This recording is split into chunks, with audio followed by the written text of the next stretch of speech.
the letter came through. I looked at the letter, I thought, that is not going to affect me. I'm not bothered about it in the slightest. And I just threw it in the drawer. And didn't forget about it. It was, well, you couldn't forget about it because it was obviously very topical. It was every news bulletin, every time you put the TV on, it was staring at you in the face. So you had to deal with it, but I was still in denial, pretty much. Well, I refused to accept it to start with. I mean, it sounds terrible, but that's exactly how I felt. Maybe it's because I didn't want it to happen, rather than, you know, it was going to happen. And of course it did happen, and yeah, I had no choice but to shield. I moved from denial to acceptance, and then that brought its own issues with it when I was then very worried about the whole situation. I'd accepted it and it was bad, and I realised it was going to get a lot worse, and all the stories were in the press, the media, social media in particular, which was obviously a little bit sensationalised, was, you know, what people are like. So that probably made it worse, if anything. But I tried to stick to the facts, look at the coronavirus daily briefings that were on TV, get all the facts from that. But again, it was still worrying. You know, I was thought, if I get this, I could be, well, it could be the worst, couldn't it? I knew I could end up not surviving this. So that was the worry. Eventually you got to the point where you start to get a little bit fed up, but you know, you carry on shielding. You have to stay there and just carry on with that. So that's what I did. Obviously I had to be very cautious throughout, you know, December into January and February, and this last one seems to have lasted a longer time than the first one.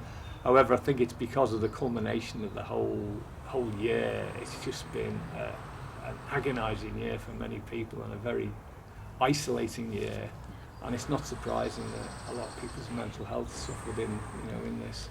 The time that affected me most with shielding, it really got to me. It was probably about 6 weeks in, 4-6 weeks in, so towards the end of April 2020, when I was locked indoors. Well, I say locked in, you know what I mean. I was shielded indoors, so I was staying indoors.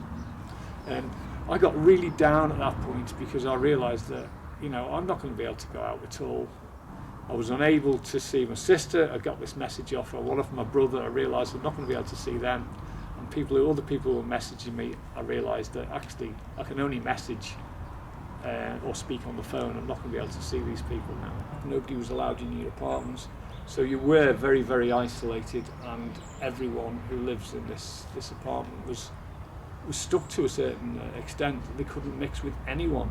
The only people I did really see was close family, which was my brother, really, my nephew, you know, his lad, because we were into bubbles then, weren't we, as well. So I was able to form that bubble, and that is pretty much still the same bubble I have now.